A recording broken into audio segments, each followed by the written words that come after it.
Sir, ఈవిడ అన్నయ్య దగ్గరికి వెళ్ళొచ్చాను. ఈవిడికి మాకు ఎలాంటి సంబంధం లేదని చెప్పారు సార్. దీనికోసం మనిషి అన్నవాడు ఎవడూ రాడు, కానీ కేసు రిజిస్టర్ చేసి కోర్టు తీసుకుపోదండి.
ప్రకాష్ నువ్వే చంపావా?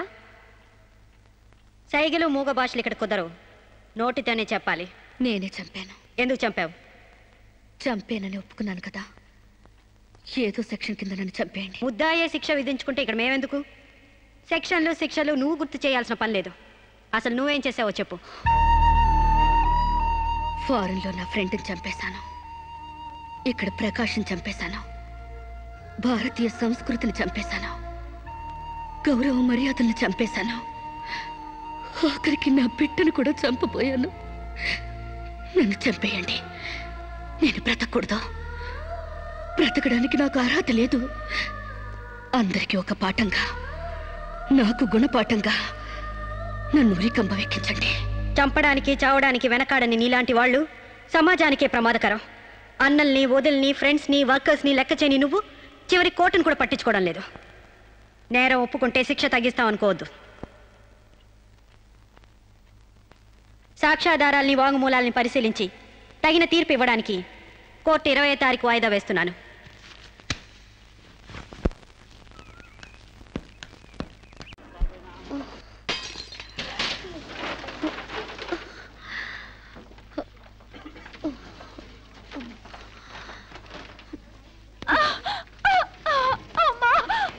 కొంచెం వచ్చుకోమ్మా, మెలగండి.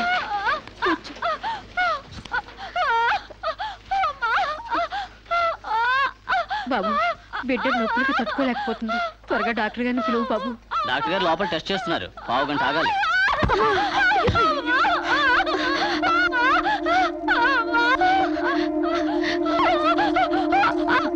ఆవిడ కింద మీద పడుతుంటే పట్టించుకోకుండా చూస్తావేంటి? వెళ్ళి డాక్టర్ని పిలు. చెక్ చేసినప్పుడు మధ్యలో డిస్టర్బ్ చేస్తే డాక్టర్ నన్ను తిడతారండి. నేనే పిలుస్తాలే.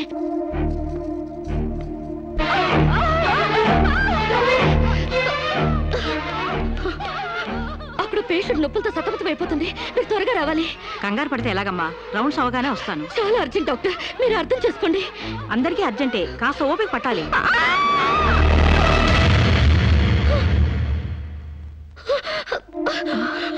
కాంచనా, ఏమైందమ్మా? అమ్మా కాంచనా, అమ్మా ఏమైందమ్మా? అమ్మా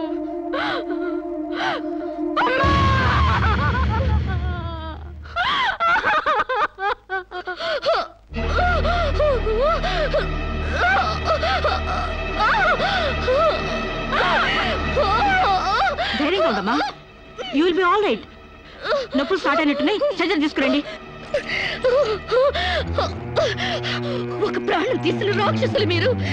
ఒక అమ్మాయిని అన్యాయంగా చంపేసిన మిమ్మల్ని ఊరికే వదల్లో బజారికి ఇడుస్తాను.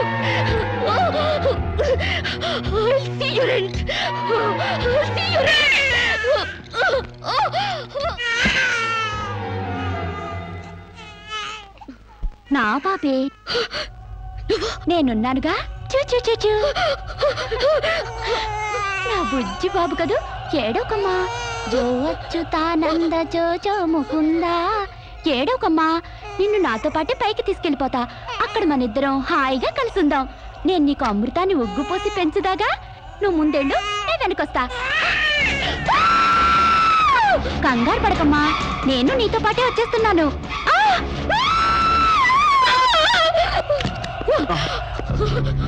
ఏమ్మా, ఏమైంది? బాబేడి? దెయ్యం వచ్చి బాబుని ఎత్తి గడిపోయింది. మా కనిపించకుండా నీకే కనిపించిందా? నిజంగానే తెల్ల బట్టలతో వచ్చి నా బాబేని బాబుని ఎత్తుకుని కిటికీ వచ్చి పడేసింది. ఇందాక చచ్చిపోయింది ఆ అమ్మాయి. మరి ఆ దయ్యం ఏమైంది? ఆ అమ్మాయి దూకేసింది.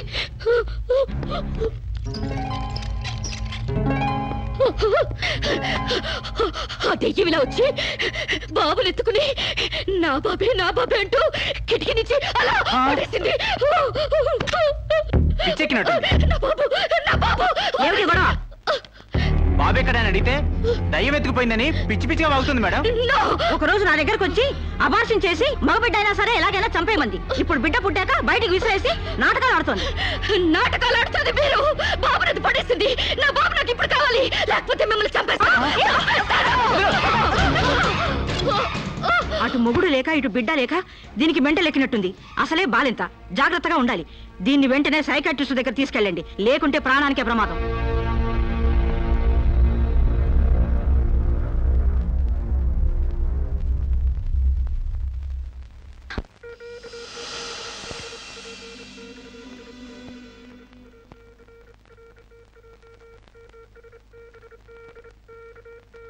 నెమ్మదిగా కళ్ళు తెరవమ్మా.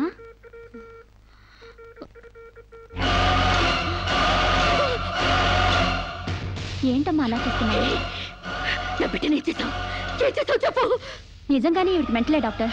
నాకు అదే పిచ్చి, నీకు పిచ్చి. నువ్వే హాస్పిటల్లో చచ్చిపోయి మళ్ళీ దెయ్యంలో వచ్చి నా బిడ్డను ఎక్కడ పడేసావు.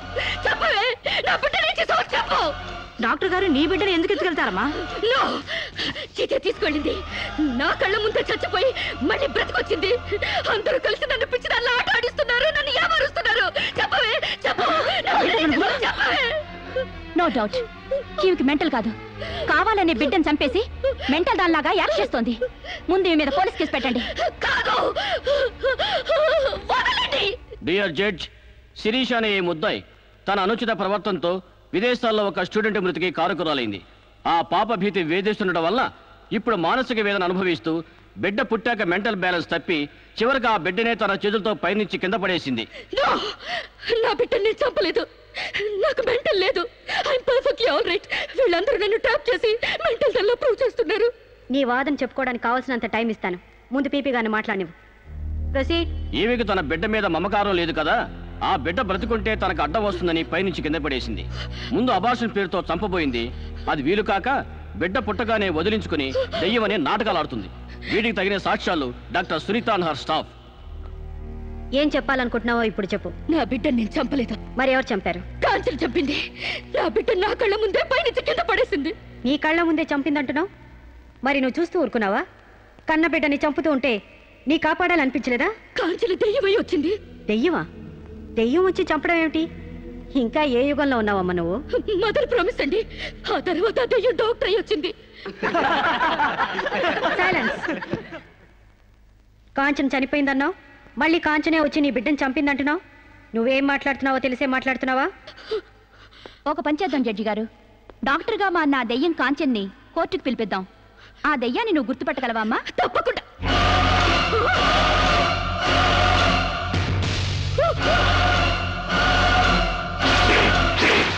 ఏంటమ్మా అలా చూస్తున్నావు?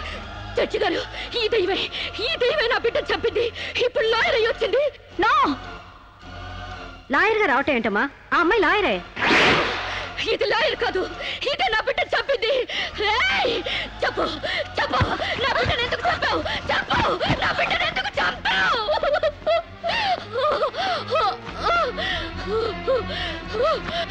జడ్జి గారు, దీన్ని నమ్మకండి. ఇది నా కళ్ళ మీద కడుపుతో చచ్చింది. అసలు ఆవిడ పెళ్ళే కాలేదమ్మా. అయినా చనిపోయిన ఆవిడ మళ్ళీ ఎలా వస్తుంది? ఎలా నీ బిడ్డను చంపుతుంది? దెయ్యమై వచ్చి చంపిందండి. ఏమిటమ్మా నువ్వు అనేది? ఆ అమ్మాయి ఇదే కోర్టులో 5 ఏళ్ల నుంచి పనిచేస్తుంది. మనిషి కళ్ళ ముందే కనిపిస్తుంటే సచ్చింది, దెయ్యమైంది, మళ్ళీ డాక్టర్ అయింది, లాయర్ అయింది అంటావేంటి? నిజంగానే నీకు మెంట్లా లేక డ్రామానా? లేదు జడ్జి గారు. అబద్ధం. బిడ్డ చావలేదు, నా వద్ద క్షేమంగా ఉంది.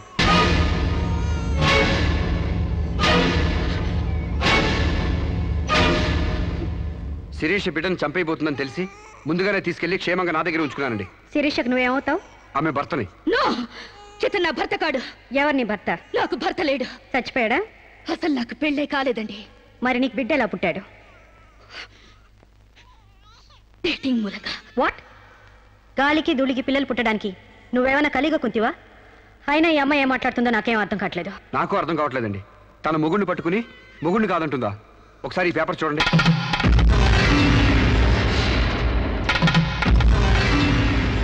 తన బిడ్డకు తండ్రినని తన ప్రశ్న అప్పుడు నేను వేలిముద్ర వేసిన పత్రాలు. పిచ్చివాడి చేతిలో మట్టిగడ్డ ఎంత ప్రమాదమో పిచ్చిదాని చేతిలో పసిబిడ్డ కూడా అంతే ప్రమాదం. అందుకని ఈ బిడ్డ సంరక్షణ బాధ్యత నాకు అప్పగించండి. అలాగే నా భార్య ఆస్తులపై హక్కులు కూడా నాకు అప్పగించండి. ఇంట్లో చెత్తంతా శుభ్రంగా ఊడ్చిపడేసినట్టు మొన్న బీరువాలో నగా నట్రా బయటపడేసి బీరువాని శుభ్రం చేశానని చెప్పింది. రేపు దస్తావేజులు పడేస్తే మా గతేం కాను. అందుకని నా భార్య ఆస్తులపై నాకు పవర్ పట్ట ఇప్పించండి. తనకి పిచ్చి తగ్గేదాకా మెంటల్ హాస్పిటల్లో జాయిన్ చేయించండి. శిరీష సొంత భర్తను కూడా గుర్తుపట్టలేని స్టేజ్లో ఉంది. కాబట్టి ఆవిడకి మెంటల్ హాస్పిటల్లో ట్రీట్మెంట్ చేయించాల్సిందిగా ఆదేశిస్తున్నాను. అలాగే బిడ్డని సాంబశివరావుకు అప్పగిస్తూ అతని భార్య శిరీష ఆస్తులపై పవర్ ఆఫ్ అట్టాని మంజూరు చేయవలసిందిగా కోరుతున్నాను.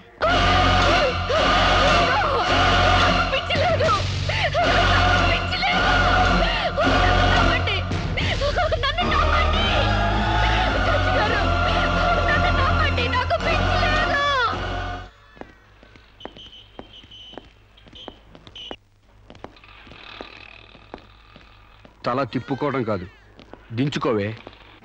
నీ బిడ్డను నీకు దూరం చేశాను. నీ ఆస్తి నాకు దగ్గర చేసుకున్నాను. నా తమ్ముడిలా నిన్ను పిచ్చిదాన్ని చేశాను. ఏయ్, అప్పుడే అయిపోయిందనుకోకు. ఈ బతుకు కంటే చావే సుఖం అనుకునే రోజు నీకోసం ఎదురు చూస్తుంది. నీకు తెలుసుగా, నేను పండించేది వరి, పుట్టింది ఈస్ట్ గోదావరి.